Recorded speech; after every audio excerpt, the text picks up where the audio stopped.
ఏంటి మీకు వైసీపీ అయితే ఉన్నటువంటి టీడీపీలోకి వచ్చి మీరు పదవి తీసుకున్నారా? నేను టీడీపీలోనే ఉన్నానండి. 2021లో కొన్ని బెదిరింపులకి వైసీపీ వాళ్ళు దారి తీశారు. యాక్టివ్గా ఉంటున్నాడు, ఎక్కువ మంది గ్యాదరింగ్ చేస్తున్నాడు జనాల్ని, కుర్రోళ్ళు ఎక్కువ మంది వస్తున్నారు, యువత చాలామంది తరలి వస్తున్నారని చెప్పి నా మీద వైసీపీ వాళ్ళు టార్గెట్ చేశారు.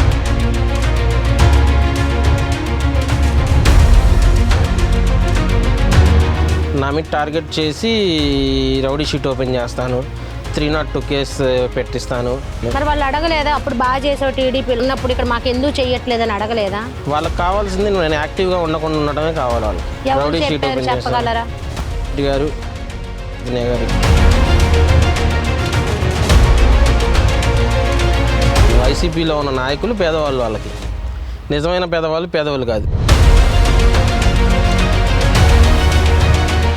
కొంతమంది మరి మాధవి గారిని ఇంత ఉందని అనడం, ఎమ్మ రాజకీయాలు పాపకు కొత్త అని అనడం, మరి ఇవన్నీ మీకు ఎలా అనిపిస్తుంది? గల్లా మాధవి గారు సైగ చేస్తే వాళ్ళ నామ రూపాయలు కదా, ఎక్కడో ఉండి ఏదో వాగుతూ ఉంటారు. అదే మనిషి గుంటూరులోనో ఉండి అనగలడా?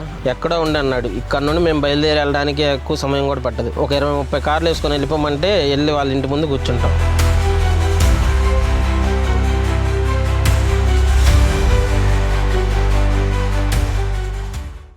ఈరోజు ఇంటర్వ్యూ చేయబోతున్న మన గుంటూరు పశ్చిమ నియోజకవర్గ తెలుగు యువత నాయకులు షేక్ జన్నత్ హుస్సేన్ గారు. నమస్తే అండి. నమస్తే అండి. అస్సలాము అలైకుం. నేను చాలా విషయాలు అడగచ్చు, కానీ ఏంటంటే ముఖ్యంగా ఫస్ట్ మీ మీద వచ్చిన ఒక మాట అయితే అడుగుతున్నాను. ఏంటి మీకు వైసీపీ అయితే ఉన్నటువంటి టీడీపీలోకి వచ్చి మీరు పదవి తీసుకున్నారా?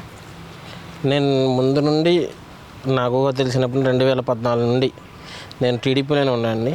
మధ్యలో కొంచెం సమయం 2021లో కొన్ని బెదిరింపులకి వైసీపీ వాళ్ళు దారి తీశారు. మిమ్మల్ని ఎందుకు బెదిరించారు? ఆ టైంలో పార్టీ ఆఫీస్ మీద 19 అక్టోబర్లో దాడి చేశారు. ఆ దాడి చేసిన దానికి నిరసనగా నేను చాలా కార్యక్రమాలు చేశాను. ఆ కార్యక్రమాలు టీడీపీ సెంట్రల్ ఆఫీస్ అప్పుడు దాడి చేశారు పట్టాభి గారికి సంబంధించి. అవునండి. దాని మీద నేను చాలా నిరసన కార్యక్రమాలు చేశాను. టీడీపీలో ఉన్నారు అప్పుడు మీరు? అప్పుడు టీడీపీలో ఉన్నాను. నిరసన కార్యక్రమాలు ఇలా చేసిన దాని మీద మీరు గుంటూరులో చేశారు? అవునండి, చేశాను. చేస్తే ఈ యాక్టివ్గా ఉంటున్నాడు, ఎక్కువ మంది గ్యాదరింగ్ చేస్తున్నాడు జనాల్ని, కుర్రోళ్ళు ఎక్కువ మంది వస్తున్నారు, యువత చాలామంది తరలి వస్తున్నారని చెప్పి నా మీద వైసీపీ వాళ్ళు టార్గెట్ చేశారు. ఎంతమందిని తీసుకొచ్చేవాళ్ళు ఏంటి మీరు అప్పుడు? 1000-2000 ఈజీగా వచ్చేసేవాళ్ళండి యువత. ఈజీగా? ఎందుకు అంత ఎలా? నేను ముందు నుండి రాజకీయాల్లో కానీ కొంచెం యాక్టివ్గా ఉండేవాడిని అండి.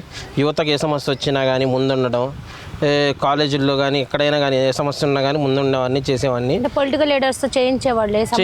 ఏ సమస్యను చేయించేవాడిని, వాళ్ళు పర్సనల్గా తీసుకునేవాడిని, ప్రతి యువతనే తమ్ముడు అన్నయ్యలాగా చూసుకునేవాడిని అని. అందుకని చెప్పి నా మీద టార్గెట్ చేశారు. నా మీద టార్గెట్ చేసి రౌడీ షీట్ ఓపెన్ చేస్తాను, 302 కేసు పెట్టిస్తాను అని చెప్పి అప్పటికి నా ఎంగేజ్మెంట్ అయ్యి ఉంది. 302 కేసు అంటే ఏమొస్తుంది అందులో? అటెంప్ట్ మర్డర్ వచ్చింది. ఇంకా లోపలికి వెళ్ళి బయట రావడానికి ఉండదు? ఉండదు. నిరూపించిన లోపల వేసేయడమేనా? అవునండి. అయితే కేసు పెడతానని చెప్పేసి రౌడీ షీట్ ఓపెన్ చేస్తాను. అప్పిరెడ్డి గారు, పానుగండి చైతన్య గారు వీళ్ళు బెదిరించారు. బెదిరించినప్పటికి నా ఎంగేజ్మెంట్ అయ్యి ఉంది. పెళ్ళికి కొంచెం సమయమే ఉంది. ఎన్నాళ్ళు టైము ఈ బెదిరింపుకి? దీనికి ఒక 6 నెలలు సమయం ఉంది అంతే పెళ్ళికి. దీనికి ఇంకా పెళ్లి విషయంలో ఇంట్లో ప్రాబ్లం అవుతుంది అని చెప్పి గత్యంతరం లేక గతి లేని స్థితిలో వెళ్ళాల్సి వచ్చింది. ఇంకా బెదిరింపుకి లొంగాల్సిందే. అయితే అక్కడికి వెళ్ళిన దగ్గర నుండి ఏ కార్యక్రమం చురుగ్గా పాల్గొనడం కానీ ఏది చేయలేదు నేను. మరి వాళ్ళు అడగలేదా అప్పుడు బాగా చేసావు టీడీపీలో ఉన్నప్పుడు ఇక్కడ మాకు ఎందుకు చెయ్యట్లేదని అడగలేదా? వాళ్ళకి కావాల్సింది నేను యాక్టివ్గా ఉండకుండా ఉండటమే కావాలి. వాళ్ళకి అక్కడ వర్క్ చేయడం కాదు, యాక్టివ్గా ఉండకూడదు. టీడీపీ తరపున గుంటూరు సిటీలో మన జన్నత్ అనే వ్యక్తి అసలు తిరగకూడదు. ఇదే వాళ్ళ మైండ్లో ఉండేదేలే కానీ ఇంకా ఏది ఉండేది కాదు. ఇంకా మార్చిన దగ్గర ఏ ప్రోగ్రాంలో నేను చేయలేదు. అంటే బెదిరింపు అంటే ఎలా చెప్పారు? బెదిరింపు అంటే ఇంకా రౌడీ షీట్ ఓపెన్ చేపిస్తా అని డిపార్ట్మెంట్ పరంగా చెప్పేశారండి. అప్పుడు మీరు ఏపీఎస్ పరిధిలో ఉండేవాళ్ళు? నేను అరల్పేట స్టేషన్ పరిధిలో ఉండేవాడిని. ఓకే. అప్పుడు సీఏ చాలా అప్పుడున్న పెద్ద పెద్ద ఆఫీసర్ల దగ్గర నుండి బాగా బెదిరించారు నన్ను. బాగా ఎన్ని కాల్స్ వచ్చి ఉంటాయి బెదిరింపులు కాల్స్ వస్తుంటే ఉంటాయని, కానీ బెదిరింపు కాల్స్ వల్ల నేను భయపడలేదు. కానీ వాట్సాప్ డిపార్ట్మెంట్ పరంగా చేసేసరికి డైరెక్ట్ కాలా వాట్సాప్ కాలా డైరెక్ట్ కాలా వాట్సాప్ కాల్స్ అండి. వాట్సాప్ కాల్స్ ఇంకా డైరెక్ట్ కాల్ చేసేది అయితే లేదు వాట్సాప్ కాల్స్ ఏదైనా ప్రూఫ్లు దొరకకుండా చేసేవాళ్ళు. అక్కడికి వెళ్ళిన తర్వాత యాక్టివ్ ఉండేవాడిని కాదు. యాక్టివ్ ఉండకపోయేసరికి కొన్ని రోజులకి ఇంకా మళ్ళీ ఎలక్షన్ వస్తుంది అనే ముందే నేను మళ్ళీ టీడీపీకి వచ్చేసాను. సార్ ఒక డౌట్, డిపార్ట్మెంట్ వాళ్ళు కూడా మీకు బెదిరింపులు వచ్చేవా? వచ్చాయి. కొంచెం యాక్టివ్గా ఉన్న తమ్ముడు తగ్గించానా లేకపోతే పార్టీ మారమనా? పార్టీ మారమనే వాళ్ళు కాదని ఏదో కేసులో ఇరికిస్తాను కావాలని చెప్పి స్టేషన్కి తీసుకెళ్ళడం, అక్కడ ఒకరోజు కూర్చోబెట్టడం మళ్ళీ వాళ్ళు కూర్చోబెట్టి నోటికి ఏదొస్తే అది మాట్లాడడం, రెచ్చగొట్టడం, ఇంకా అసభ్యంగా మాట్లాడడం చాలా చాలా. అప్పుడు వాళ్ళు ఏదో ఒక సలహా ఇస్తారు, ఎందుకు తమ్ముడు నువ్వు పార్టీలోకి వెళ్ళిపోయాను, నువ్వు సలహాలు ఇవ్వలేదా? ఇండైరెక్ట్గా చెప్పేవాళ్ళండి. ఏమని? వాళ్ళకి చెప్పకుండా పెద్దవాళ్ళతో నీకెందుకు, అలాంటి వాళ్ళతో నీకు, ఇలా ఇండైరెక్ట్గా ఉండేది ప్రతిదీ, అలా చేసేవాళ్ళు. మరి పార్టీలోకి ఏ రోజున ఎప్పుడు వెళ్ళిపోయారు వైసీపీలోకి? నవంబర్ 13, 2021 అండి. నవంబర్ అప్పుడు జరిగిన 19కి నవంబర్కి 2 సంవత్సరాలు తేడా ఉంది కదా. 19 అక్టోబర్ 2021, 13 నవంబర్ 2021. అంతే కదా, 2 సంవత్సరాలు దగ్గర దగ్గర. అక్టోబర్ ఇది నవంబర్, అంతేకాని 2 సంవత్సరాలు తేడా ఉంది కదా. అక్టోబర్ నవంబర్ 2021 అంటే 2019కి 21కి 2 సంవత్సరాలు తేడా ఉంది కదా అంటున్నా. 19 అక్టోబర్ 2021, 13 నవంబర్ 2021 అంటే ఒక సంవత్సరమే. 1 మంత్. 1 మంత్లోనే ఇదంతా అంటే మీరు అక్కడ వాళ్ళంతా చేయడం ప్రాబ్లం అయ్యింది, వెంటనే పార్టీ మారడం అంతా 1 మంత్లోనే. 1 మంత్లోనే 1 మంత్ గ్యాప్లో బాగా ప్రెజర్ పెట్టేసారు. 1 మంత్లోనే మీకు ప్రెషర్ చేస్తారు, మామూలు ప్రెజర్ కాదు. అప్పుడు నిర్ణయం తీసుకొని పార్టీలో చాలా బాధపడిపోయేవారు. ఏంటి ఇలా స్టేషన్కి వెళ్ళడం రావడం ఇవన్నీ చూసి ఇంకా మా యువతను కూడా ఇబ్బంది పెట్టేవాళ్ళు. నా చుట్టుపక్కల ఉండే యువతని చాలా ఇబ్బంది పెట్టి వాళ్ళ కేసులు ఎరికియడాలు, స్టేషన్ తీసుకెళ్ళాలి, కొట్టడాలు, ఇంకా వాళ్ళు ఇబ్బంది పడేవాళ్ళు. ఇంకా అయినా కానీ నేను ఎలక్షన్ ముందలే మళ్ళీ టీడీపీకి వచ్చేసాను. ఒక్క డౌట్ తమ్ముడు, ఏంటి నేనేమంటున్నానంటే ఇప్పుడు అది అయిపోయినాక ఎవరి నేతృత్వంలో వైసీపీలోకి వెళ్ళారు? అప్పిరెడ్డి మళ్ళీ అప్పుడు ఆయన ఏమన్నారు మీతో? అప్పిరెడ్డిగా నేను ముందే చేసి ఉండొచ్చు కదా అనలేదా? అన్నారు. ఇంకా అంత ఇబ్బంది పెట్టిన తర్వాత ఇంకా మాటలు కూడా ఏం లేవండి, సైలెంట్. ఏ ప్రాణం ఏదో అక్కడ ఉందిలే కానీ మనసు మొత్తం ఇక్కడే ఉంది, టీడీపీలోనే ఉంది. మరి ఎందుకు టీడీపీ మీదే మనసు ఎందుకు ఉంది మీకు? ఆ వైసీపీ మీద ఎందుకు వెళ్ళినా కూడా ఎందుకు లేదు? నాకు ఎప్పటినుండో చంద్రబాబు గారి ఆశయాలు కానీ, ఆయన విజన్ కానీ, నారా లోకేష్ గారు కానీ చాలా ఇష్టం అండి. వాళ్ళు పరిపాలించే పాలన కానీ, అభివృద్ధి కానీ చాలా ఇష్టం. ఇక్కడ ఉంటే నా సొంత ఇంట్లో ఉన్నట్టు ఉండిద్దండి.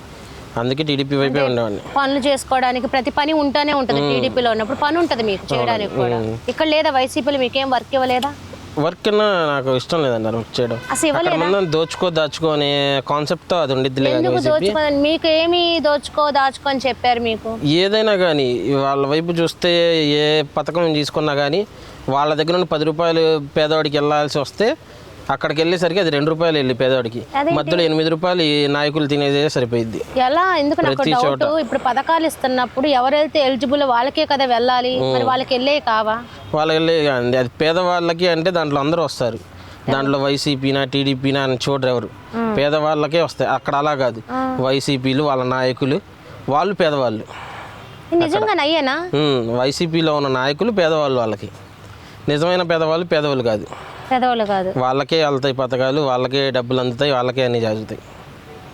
మరి మిగతా వాళ్ళందరికి వాళ్ళు ఎవరు మరి ఏంటి జగన్మోహన్ రెడ్డి ఇన్ని పథకాలు ఇచ్చాడు ప్రజల్లోకి ఇలా వెళ్ళినాయి అంటారు, మరి అదన్నీ ఫేక్ అండి. అవన్నీ ఫేక్ కాబట్టే వాళ్ళకి 11 సీట్లకు పరిమితం చేశారు.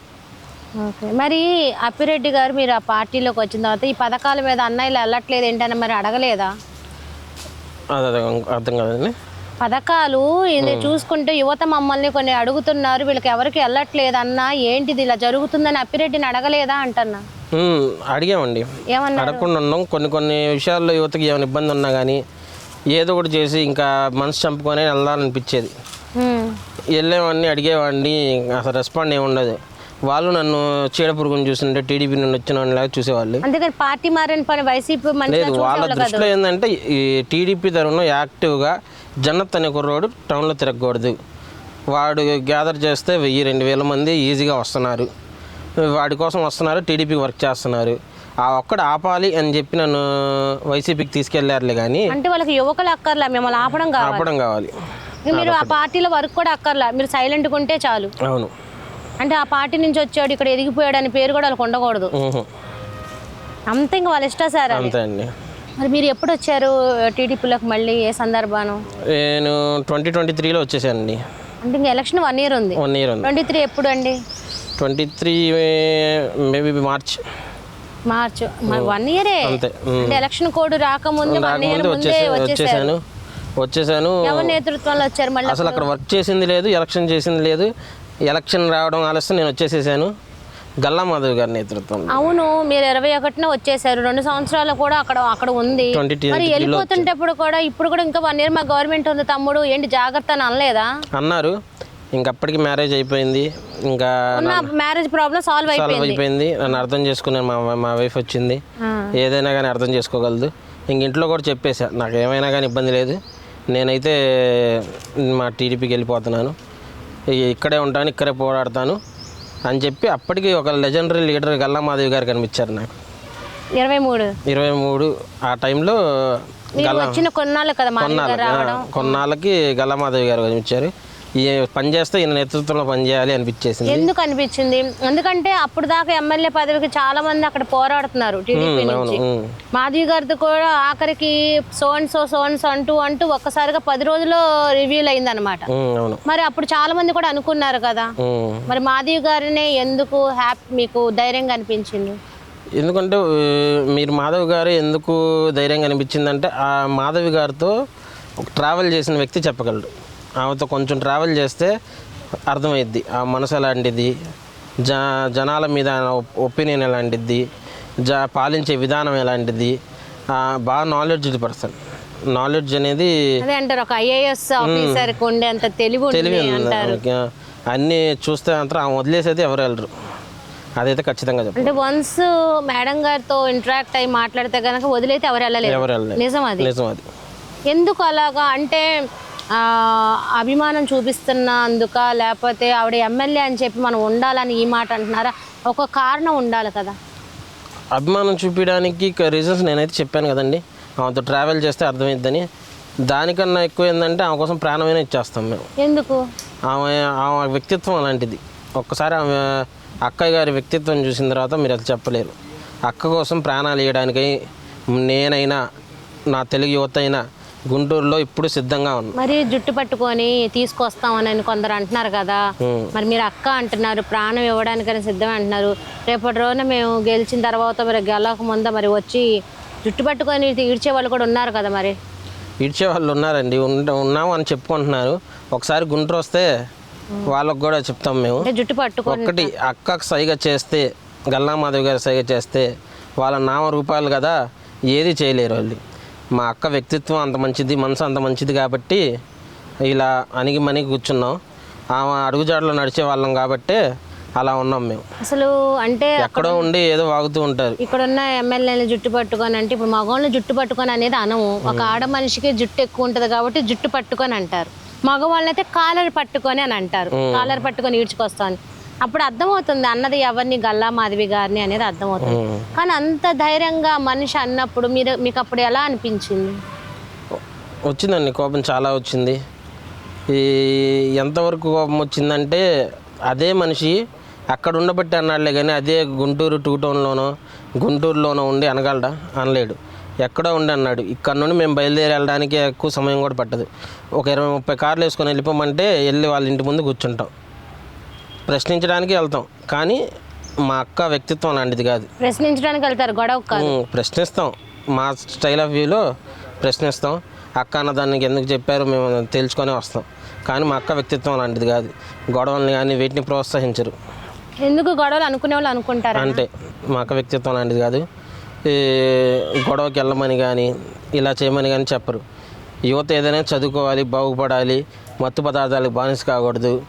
ఈ మత్తు పదార్థాల గురించి మా అక్క చేస్తున్నంత గుంటూరు 2 టౌన్లో కానీ ఎవరు చేయలేని పాయింట్ తీసుకొచ్చారు. మరి ఈ డ్రగ్స్ అనేది ఇప్పుడు ఎంత పోరాడినా ఈ గంజా ఇవన్నీ వస్తున్నాయి. మరి దాన్ని ఎలా మీరు ఆపాలనే దాంట్లో లేరా? ఉన్నాను ఖచ్చితంగా. దాని గురించి ఎక్కువ పోరాడుతుంది అక్క మాత్రమే. రీసెంట్గా ఒక సంఘటన కూడా చూశారు మీరు. ఈ నైట్ టైం ఒక మహిళ కాల్ చేస్తే వెంటనే అక్క స్పందించి వెళ్ళిపోయారు అక్కడికి. ఈ అక్కను చూసిన గంజాయి బ్యాచ్ కొంతమంది భయభ్రాంతులకు గురై పారిపోతారు. అక్క అక్కడ ఉన్న ఆ మహిళ ఎవరైతే కాల్ చేశారో వాళ్ళకి ధైర్యం చెప్పి అక్కడ పెట్రోలింగ్ని ఎక్కువ చేయమని పోలీసు వారికి ఆదేశించి వస్తారు.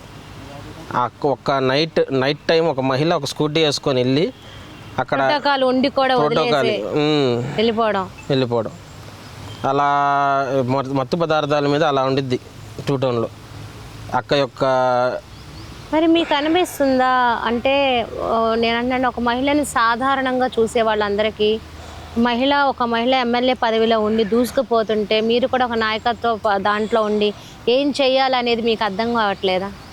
ఒక బీసీ మహిళ గల్లా మాధవి గారు అంటే ఒక మహిళ డేర్ అండ్ డాషింగ్ మహిళ. ఇంకా బీసీ ఓసీ ఎస్టీ ఎస్సీ ఏం లేవు, తెలివైనోడే హైప్, తెలివి తక్కువ అనేది అనాలేమో.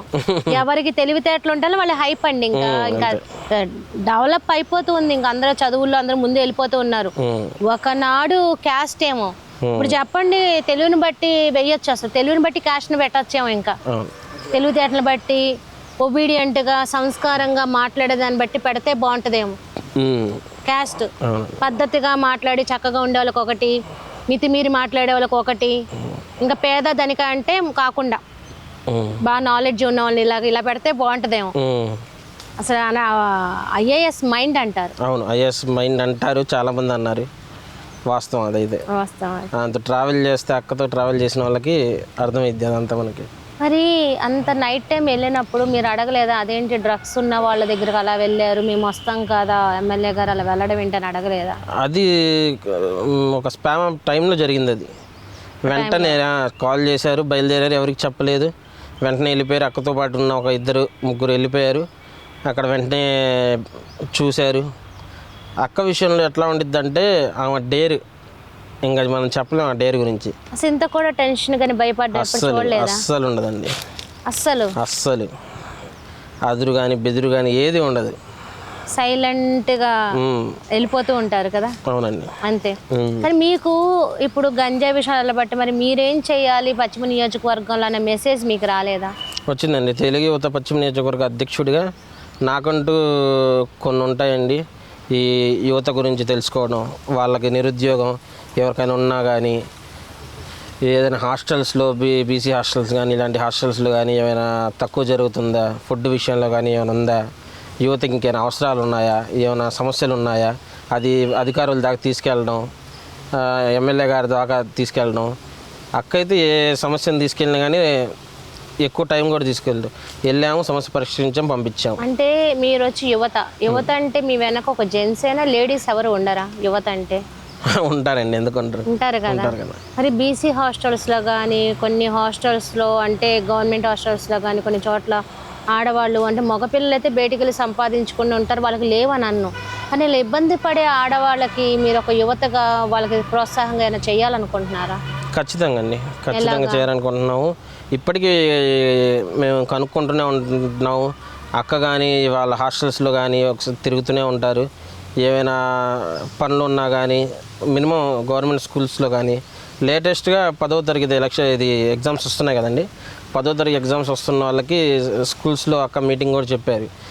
చెప్తూ 10,038 మందో సంథింగ్ ఉన్నారు ఈ 10th రాసేవాళ్ళు. వాళ్ళల్లో గుంటూరు 2 టౌన్లో ఎవరున్నారో వాళ్ళలో హైయెస్ట్ మార్క్స్ వచ్చిన వాళ్ళకి ఒక 50 మందిని అక్క పర్సనల్గా టూర్కి తీసుకెళ్తా అని చెప్పారు. నిజంగా ఎందుకు వాళ్ళకన్నా హెల్ప్ అంటే వాళ్ళ కెరీర్ మీద సపోర్ట్ వాళ్ళకంటే వాళ్ళకి కాన్ఫిడెంట్ రావడానికి వాళ్ళకి ఒక వాళ్ళకి పోటాపోటీగా చదువుతారు కదా. అదే కాక అక్క కూడా పిల్లలతో టైం స్పెండ్ చేయడానికి బాగా ఇష్టపడతారు.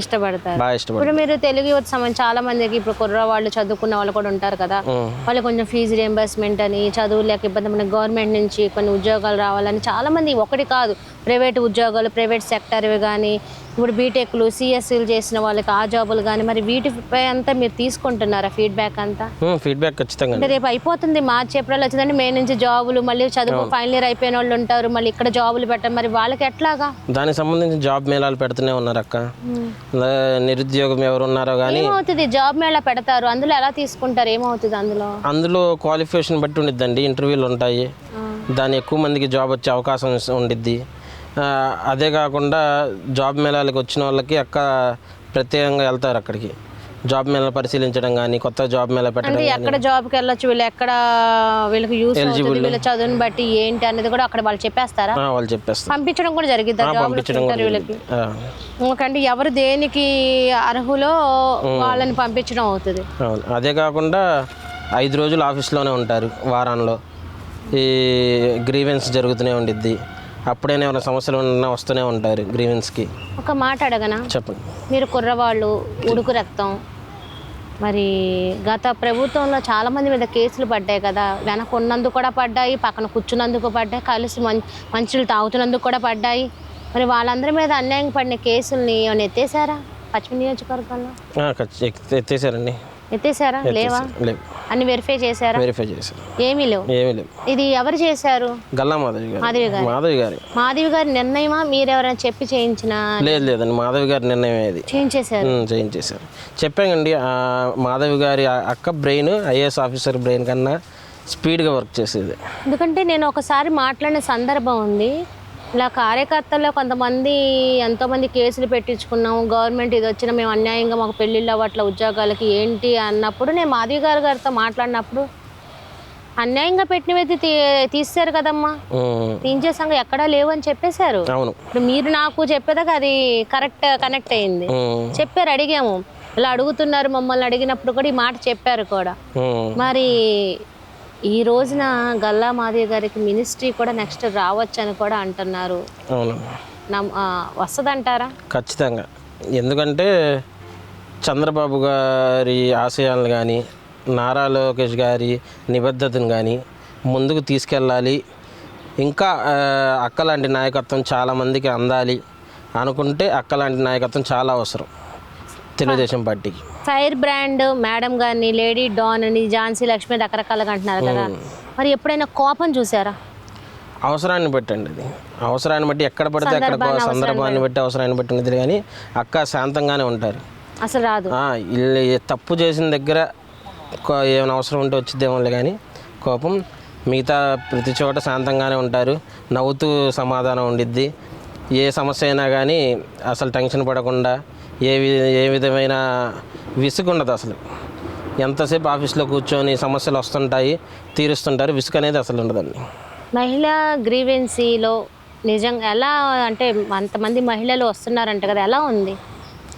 చాలా సక్సెస్ఫుల్గా జరుగుతుందండి మహిళా గ్రీవెన్స్ అనేది. అంటే ఎక్కువగా ఏ సమస్యల మీద వస్తున్నారు? మహిళలు ఈ ఇళ్ల స్థలాల మీద కానీ, చాలా వరకు ఈ వాళ్ళ వార్డు సమస్యలు కానీ, డివిజన్ సమస్యలు కానీ, చాలా సమస్యల మీద వస్తూనే ఉంటారు. ఇంటి సమస్యలు కానీ వస్తూనే ఉంటారు. దానికి స్పందన కూడా అంతే స్పీడ్గా జరుగుతుంది కాబట్టి ఈ అక్క మీద వాళ్ళకి అంత అభిమానం కూడా ఉంటుంది. అభివృద్ధి ఎంతవరకు పశ్చిమ నియోజకవర్గంలో గతం మీద ఇప్పుడు ఎంతవరకు జరిగింది? అభివృద్ధి గురించి మీరు చూసుకుంటే కనుక గతంలో అభివృద్ధి అనేది 0. 26 వార్డులు 0. ఇప్పుడు అభివృద్ధి నేను చెప్పడం కన్నా వెళ్ళి మీరు ఒక వార్డు తిరిగితే మీకు కనబడుతుండిద్ది, ఎక్కడ వర్క్ జరుగుతూనే ఉంటాయి. టఫ్గా ఉన్న ఒక ఏరియా చెప్పండి, అది గల్లా మాధవి గారు ఏ గవర్నమెంట్, మన లాస్ట్ గవర్నమెంట్ చేస్తానని చేయలేదు, నిధులు తీసుకున్నారు కానీ చేయలేదు, కానీ ఈ ఏరియా మాత్రం గల్లా మాధవి గారు వచ్చిన తర్వాత అన్నది ఒకటి చెప్పండి. ఈ ఎత్తు రోడ్డు ఒకటి చెప్పుకోవచ్చు. పోయిన గవర్నమెంట్లో చేస్తా అన్నారు, చేయలే. ఇప్పుడేమో రోడ్లు అక్కడ పడిపోతున్నాయి. ప్రతి ఏరియా ఒకటి మీరు చెప్పుకుంటే వాళ్ళు వాగ్దానాలే ఉంటాయి. పోయినసారి గవర్నమెంట్లో ఏది జరిగేది ఉండదు. ఈ గవర్నమెంట్లో ప్రతి చోట మీకు జరుగుతుంది, ఒక్క ప్లేస్ అని కాదు, ప్రతి ప్లేస్లో జరుగుతుంది అభివృద్ధి. రోడ్ల దగ్గర నుండి, డ్రైనేజీల దగ్గర నుండి, రోడ్డు కూడా అసలు ఎవరి వల్ల కానీ ఇప్పుడు అవును బాగా చేశారట. అవును, కాంట్రాక్టర్తోనే మాట్లాడి సవాళ్ళుగా చేశారట. అధికారులు నిర్లక్ష్యాన్ని అస్సలు సహించరు. నిర్లక్ష్యాన్ని అస్సలు సహించరు. పని కూడా చాలా వేగంగా జరుగుతుండిద్ది. కొంతమంది మరి మాధవి గారిని ఇంత ఉందని అనడం, ఈ అమ్మ రాజకీయాలు పాప కొత్త అని అనడం, మరి ఇవన్నీ మీకు ఎలా అనిపిస్తున్నాయి? అవివేకులు వాళ్ళు అనేవాళ్ళు, అవివేకులు. వాళ్ళకి తెలియదు కదా అక్క గురించి, అంతే అనుకుంటూ ఉంటారు. వాళ్ళు తినేది అన్నమే అయితే మాత్రం అలాంటి మాటలు మాత్రం మాట్లాడు, బాడీ షేమింగ్ గురించి మాట్లాడడం అలాంటి మాత్రం చేయదు. వాళ్ళ తినేది అవినీతి. చెప్పారు కదా గల్లమది, అవును నేను ఇంతే ఉంటాను, నేను పుట్టినప్పటి నుంచి ఇంతే ఉన్నాను, అందులో ఏముందని చాలా ఈజీగా తీస్తారు కదా. తినేది అవినీతి కాబట్టి వాళ్ళు అలా వాగుతూ ఉంటారు. అక్క నీతిగా ఉంటారు, నీతిగా చేస్తారు కాబట్టి ఇలాంటి ఎదుర్కొంటూనే ఉంటారు.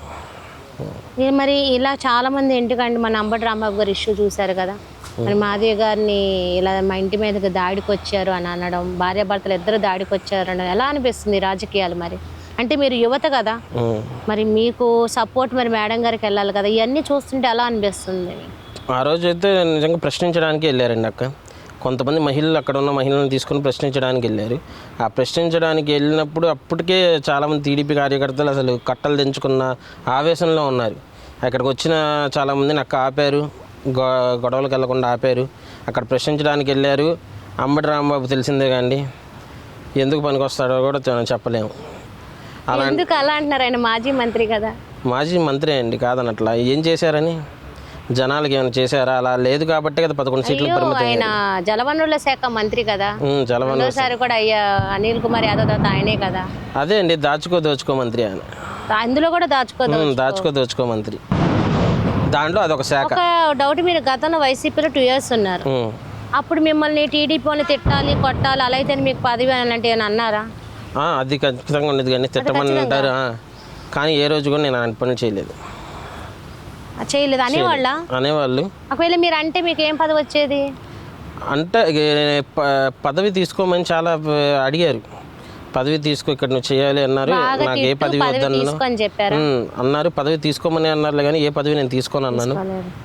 మరి ఇక్కడ టీడీపీలో మిమ్మల్ని తిట్టమని అనలేదా, వైసీపీని తిట్టండి అని? ఇక్కడ నిబద్ధతలు వేరుంటాయండి. ఇక్కడ ఎలా ఉండంటే సొసైటీ చాలా హెల్దీగా ఉండిద్ది, అక్కడలాగా ఉండదు. మిమ్మల్ని ఇబ్బంది పెట్టే విధంగా ఉండదు. ఇక్కడ సొసైటీకి చాలా డిఫరెన్స్ ఉండిద్ది. ఓకే, ఫైనల్లీ అసలు పశ్చిమ నియోజకవర్గంలో చూసుకుంటే ఇంకా గల్లా మాధవి గారు ఇవి చేస్తే బాగుంటుందని ఒక యువతగా మీరేం చెప్పేది ఉందా? యువతగా గల్లా మాధవి గారికి మేము ఇచ్చేది ఏముండదు, కానీ అక్కకి అన్నీ తెలుసు, ఎలా చేయాలో తెలుసు. మమ్మల్ని అక్క ముందుండి నడిపిస్తూనే ఉంటారు.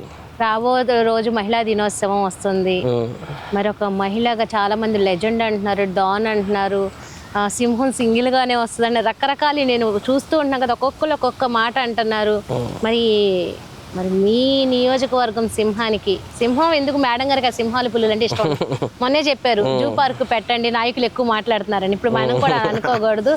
మరి చక్కగా రాణి రుద్రమదేవి గారు అనొచ్చు, ఝాన్సీ రాణి గారు అనొచ్చు, మరి ఏం చేయబోతున్నారు?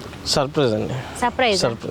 మరి ఏం చెప్పాలనుకుంటున్నారు మహిళా దినోత్సవం రోజున? మహిళా దినోత్సవం సందర్భంగా అక్కకి బీసీ మహిళగా గుంటూరు అభివృద్ధి అనేది అక్క ద్వారా జరుగుతూనే ఉంది, ఇంకా జరిగిద్ది. అక్కకి మనం చెప్పేది ఏది లేదు. ఆ రోజు మేము సర్ప్రైజ్గా అక్కకి చేయాల్సింది మేము చేస్తాం. ఇప్పుడు మీ మీద కూడా ఒక మైనస్ ఇలా వైసీపీ నుంచి ఇప్పుడు అవన్నీ లేవా అక్కడ? మైనస్ అంటే వైసీపీ నుండి వచ్చాను అని అలాంటివి టీడీపీలో ఉన్న నాయకులందరికీ తెలుసు. ముందు నుండి నేను అందరికీ పరిచయిస్తుండే, ఎంత వర్క్ చేశాను టీడీపీలో అనేది గుంటూరు నాయకులందరికీ తెలుసండి. దాని గురించి చెప్పాలి కదా. మీ బాధ్యతగా ఎమ్మెల్యే గారు మీకేం వర్క్ చెప్పారు చేయాలి, ఇది నీ బాధ్యత జనత, ఇది నీ బాధ్యత అనేది ఏం చెప్పారు? యువత గురించి అండి. అదేం చెప్పారు? యువత నాయకులుగా యువతకు సమస్యల గురించి కనుక్కోమండం, వాళ్ళ నిరుద్యోగులు ఎవరైనా ఉన్నా కానీ, వాళ్ళ యువతకి ఏ ప్రాబ్లం ఉన్నా కానీ ముందు ఉండమండం. మరి తీసుకెళ్తున్నారా? తీసుకెళ్తూనే ఉంటాం. మరి వెంటనే స్పందిస్తున్నారు మేడం గారు? స్పందిస్తున్నారా? చాలా స్పీడ్. అంటే ఎక్కడ వర్క్ లో ఎక్కడ తగ్గేదేలే అన్నట్టు ఉంది. అంతే అండి. మరి ఈ గుంటూరు పశ్చిమ నియోజకవర్గంలో ఒకసారి ఎమ్మెల్యే అయిన వాళ్ళకి రెండోసారి ఛాన్స్ ఉండదని అంటారు. నెక్స్ట్ గల్లా మాధవి గారికి ఉండొచ్చా మళ్ళీ? గుంటూరు పశ్చిమ నియోజకవర్గం అనేది గల్లా మాధవి గారి అడ్డా. ఇంకా అయిపోయింది. గుంటూరు పశ్చిమ నియోజకవర్గం ఎప్పుడు దాకా ఉండిద్ది ఎమ్మెల్యే అప్పటిదాకా గల్లా మాధవి గారే ఎమ్మెల్యేగా ఉంటారు. ఎమ్మెల్యే ఇంకా ఛాన్స్ లేదు. పశ్చిమ నియోజకవర్గానికి గల్లా మాధవి గారి నాయకత్వం చాలా అవసరం. ఎందుకు అంత మాట కన్ఫర్మేషన్ మాట అనాల్సి వచ్చింది? వర్క్ చూస్తున్నాం కదా, ఈ వైసీపీ నాయకుల్లాగా మాటలతో చెప్పే వర్క్ కాదండి ఇది చేతలతో జరిగే వర్క్. ఇప్పుడు ఈ మధ్యన కొంచెం వైఎస్ఆర్సీపీ పార్టీ నాయకులే, మంచి పేరున్న నాయకులే, పేరు చెప్పడం మన్నా చెప్పచ్చు, కానీ మీరు ఎక్కడుంటే అక్కడ ఉంటాం, ఎంత దూరమైనా వస్తాం, మేము ఉంటాం, మేము వస్తాం అనేది ఒక రకమైన బెదిరింపులు కూడా వస్తున్నాయి. ఏంటి మరి దీనిపై మీ స్పందన ఏంటి? ఎవరు? బైరెడ్డి సిద్ధార్థ రెడ్డి గారా? ఈ డైలాగులు స్క్రిప్ట్లు చెప్పే నాయకులు వైసీపీలో చాలామంది ఉన్నారు. వైసీపీ స్క్రిప్టే వచ్చింది. స్క్రిప్ట్ ఉన్నది బైరెడ్డి సిద్ధార్థ రెడ్డి ఆ స్క్రిప్ట్ చదువుతారు. మాకు ఆ మాటలు నోటితో చెప్పడం వచ్చు, చేతులతో చెప్పడం కూడా వచ్చు, రెండు వచ్చు, ఇబ్బంది లేదు. ఇక్కడ గుంటూరులో అబ్బూరి మల్లి గారి శిష్యుడు తిరువిధి హరికృష్ణ గారి తమ్ముడిని మేము తప్పు చేయం, తప్పును ప్రోత్సహించాం.